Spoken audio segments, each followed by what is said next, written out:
आज हम आपको 15वीं शताब्दी के एक ऐसे रहस्यमयी महापुरुष के बारे में बताने जा रहे हैं जिनके जीवन से जुड़े अनेकों रहस्य और अद्भुत लीलाएं आज भी लोगों को विस्मित करती हैं। आगे इस वीडियो में हम उन अद्भुत तथ्यों का खुलासा करेंगे जो इस महापुरुष से जुड़े हुए हैं। इसके अलावा उनके जीवन के कुछ अनसुलझे पहलुओं पर भी नजर डालेंगे जिन्हें सुनकर आप रोमांचित हो उठेंगे। ऐसा भी माना जाता है कि सन 1398 में अवतरित हुए इस महापुरुष की शक्तियां इतनी अद्भुत थीं कि समुद्र भी उनके आगे झुक गया था। इसके अतिरिक्त उस समय की एक घटना हिंदू मुस्लिम गृह युद्ध को टालने में भी उनकी महत्वपूर्ण भूमिका थी। काशी, जगन्नाथपुरी, द्वारका, मगहर जैसे अनेकों स्थानों पर आज भी उनकी लीलाओं के जीवित प्रमाण मिलते हैं। जी हाँ दोस्तों, हम बात कर रहे हैं कबीर साहिब जी की, जिन्हें कवि, संत, दास और भगवान सहित अनेकों रूपों में माना जाता है। दोस्तों, कबीर जी की लीलाओं की दास्तां का कोई अंत नहीं है, अर्थात उतनी ही कम लगती है, जो उस महान समय की याद दिलाते हैं जब कबीर जी जैसे दिव्य पुरुष इस धरा पर विद्यमान थे। कबीर जी जो सदैव भ्रमित समाज को पाखंड के रास्ते से हटाकर सत्य, ज्ञान और सतभक्ति प्रदान करने के लिए तत्पर रहे। इसी उद्देश्य से वे विभिन्न तीर्थ स्थलों और धामों का भ्रमण करते थे, जहाँ श्रद्धालु कल्याण की कामना से आते थे। वहाँ पहुंचकर कबीर जी भ्रमित श्रद्धालुओं को शास्त्रों के अनुसार साधना करने का मार्गदर्शन देते थे। वहीं जिन स्थानों पर जाकर कबीर जी लोगों को सदुपदेश दिया करते थे, वहाँ आज भी उनके जीवित प्रमाण विद्यमान हैं। ये प्रमाण इस बात की पुष्टि करते हैं कि पूर्ण परमात्मा कोई और नहीं बल्कि काशी वाले कबीर जी ही हैं। कबीर चबूतरा,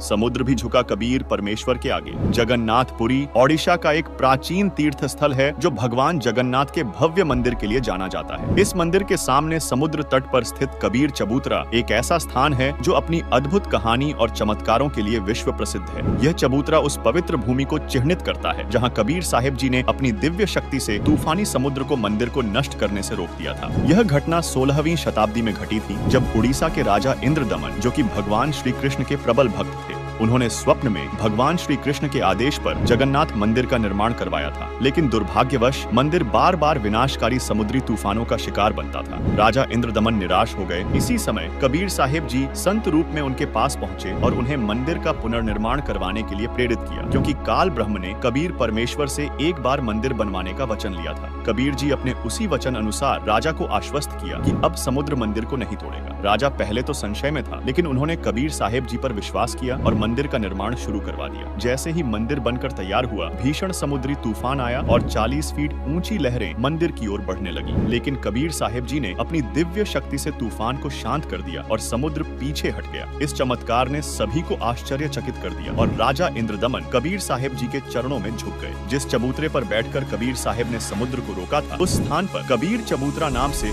एक भव्य स्मारक बना हुआ है, जो आज भी सैकड़ों वर्ष बीत जाने के बाद कबीर साहिब जी की अद्भुत लीला का जीवित प्रमाण धरती पर विद्यमान है। कबीर कोठा समर्थ शक्ति का प्रतीक, द्वारकापुरी भगवान श्री कृष्ण की लीला भूमि अपने प्राचीन मंदिरों और पौराणिक कथाओं के लिए विख्यात है। लेकिन इस पवित्र नगर के आंचल में छिपा है एक और रत्न, कबीर कोठा। यह मात्र एक ऐतिहासिक स्थल नहीं बल्कि आध्यात्मिक ऊर्जा का केंद्र और चमत्कारों का साक्षी है। कहते हैं 15वीं शताब्दी में महान संत कबीर साहिब द्वारकापुरी में पधारे थे। समुद्र के किनारे जहाँ पवित्र गोमती नदी सागर में विलीन होती है, वहाँ बालू के एक टीले में बैठकर यहाँ आने वाले श्रद्धालुओं को उपदेश देते थे। यही टीला आगे चलकर कबीर कोठा के नाम से जाना जाने लगा, जो आज भी द्वारिका में विद्यमान है। दर्शकों, कबीर साहिब दूर दूर से आने वाले श्रद्धालुओं से अक्सर पूछते थे, आप किस लिए यहाँ आए हैं? श्रद्धालु आमतौर पर द्वारकाधीश के दर्शन और आशीर्वाद पाने की लालसा व्यक्त करते थे। तब कबीर साहिब उन्हें सच्चे ज्ञान की राह दिखाते। उनकी वाणी में ऐसी गहराई और मिठास थी जो सीधे दिलों को छू लेती थी। वे समझाते थे कि सच्चा आनंद और मोक्ष पाने का मार्ग केवल शास्त्रों के अनुसार की गई भक्ति से ही मिलता है। लेकिन कबीर कोठा सिर्फ आध्यात्मिक ज्ञान का केंद्र ही नहीं बल्कि एक चमत्कार का भी साक्षी माना जाता है। सन 1448 से लेकर आज तक यानी लगभग 576 सालों से समुद्र की एक लहर भी कबीर कोठे को छू नहीं पाई है। लेकिन लहरें हमेशा एक सम्मानजनक दूरी बनाए रखती है। इसे कबीर साहिब की दिव्य शक्तियों का प्रमाण माना जाता है। आज भी कबीर कोठा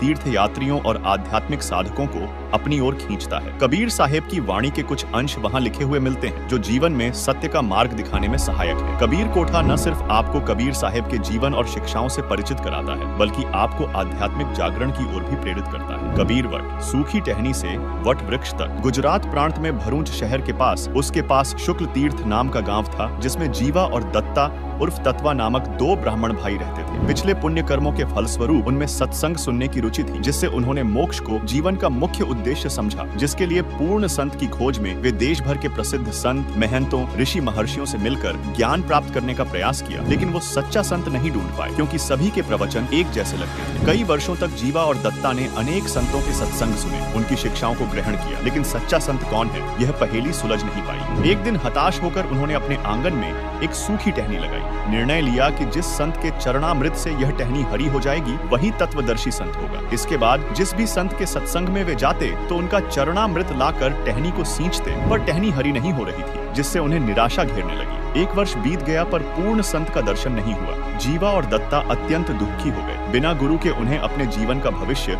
अंधकारमय लगने लगा। परमेश्वर कहते हैं, गरीब जो जन हमरी शरण है, उसका हूँ मैं दास। गेल गेल लाग गया फिरूं जब तक धरती आकाश। कबीर परमेश्वर अपनी प्यारी आत्माओं की हृदय की पुकार सुनकर संत वेश में शुक्ल तीर्थ पहुँचे और उनकी कुटिया के सामने से गुजरते हुए दत्ता देखा और अपने बड़े भाई जीवा को बताया। जीवा ने कहा कि यह साधारण संत है, इससे क्या लाभ होगा, जब बड़े बड़े मंडलेश्वरों से कुछ नहीं हुआ। दत्ता ने कहा कि कहते हैं भगवान न जाने किस वेश में मिल जाए, और इस तरह उन्होंने संत वेशधारी कबीर परमेश्वर जी को अपने घर पर बुलाया और सर्वप्रथम चरण धोकर चरणामृत को दत्ता ने सूखी टहनी लगे गड्ढे में डाला। तुरंत ही हरी भरी हो गई, जिसके बाद उन्होंने कबीर साहिब से उपदेश प्राप्त किया और मोक्ष का मार्ग प्रशस्त किया। इसके पश्चात हरी हुई वह सूखी टहनी धीरे धीरे विशाल वट वृक्ष में बदल गई, जो आज भी करीब 3 से 4 एकड़ में फैला हुआ है, जो कबीर जी की इस लीला का जीवित साक्ष्य है। मगहर कबीर साहिब की समाधि और मजार प्रेम और सौहार्द का संगम। आज से करीब 600 वर्ष पूर्व जब कबीर साहिब जी धरातल पर विराजमान थे, तो उस समय काशी के पंडितों ने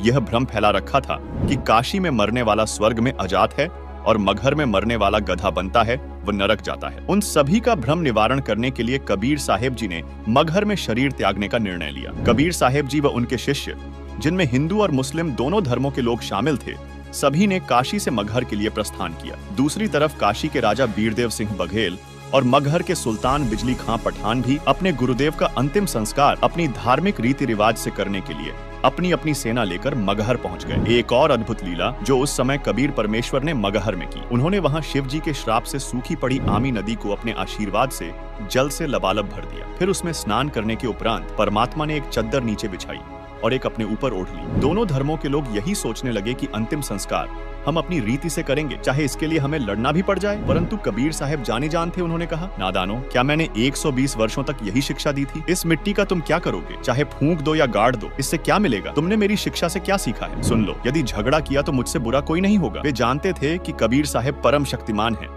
और अगर उन्होंने कुछ कह दिया तो स्थिति बिगड़ जाएगी। लोग शांत हो गए, लेकिन मन में यही था कि शरीर छोड़ने दो, फिर हम वही करेंगे जो करना है। कबीर साहिब जी सब जानते थे। उस दिन गृहयुद्ध शुरू हो जाता और सब कुछ नष्ट हो जाता अगर कबीर साहिब जी अपनी समर्थता ना दिखाते। कबीर साहिब ने कहा, जो भी वस्तु मिले उसे आधा आधा बांट लेना, लेकिन लड़ना मत। थोड़ी देर में आकाशवाणी हुई कि उठा लो पर्दा, इसमें नहीं है मुर्दा। तथा परमेश्वर ने कहा कि मैं तो जा रहा हूँ स्वर्ग से भी ऊपर वाले लोक तीसरे मुक्ति धाम में। परमेश्वर कबीर जी सशरीर अपने निज धाम सतलोक अर्थात अमरलोक चले गए। तब चद्दर उठाकर देखा गया तो कबीर साहिब जी के शरीर के स्थान पर उन्हीं के शरीर के आकार के समान सुगंधित फूलों का ढेर मिला। उसी समय दोनों धर्मों के लोग पश्चाताप से एक दूसरे के गले मिलकर रोने लगे और इस तरह कबीर साहिब जी ने सशरीर सतलोक प्रस्थान किया। इसके बाद हिंदू और मुसलमानों ने आधे आधे फूल और एक एक चद्दर लेकर मगहर में कबीर साहिब जी की याद में एक मंदिर और एक मस्जिद का निर्माण किया, जो मात्र 100 फुट की दूरी पर है। वर्तमान समय में भी मगहर यानी आज के जिला संत कबीर नगर उत्तर प्रदेश में स्थित कबीर साहिब जी की समाधि और मजार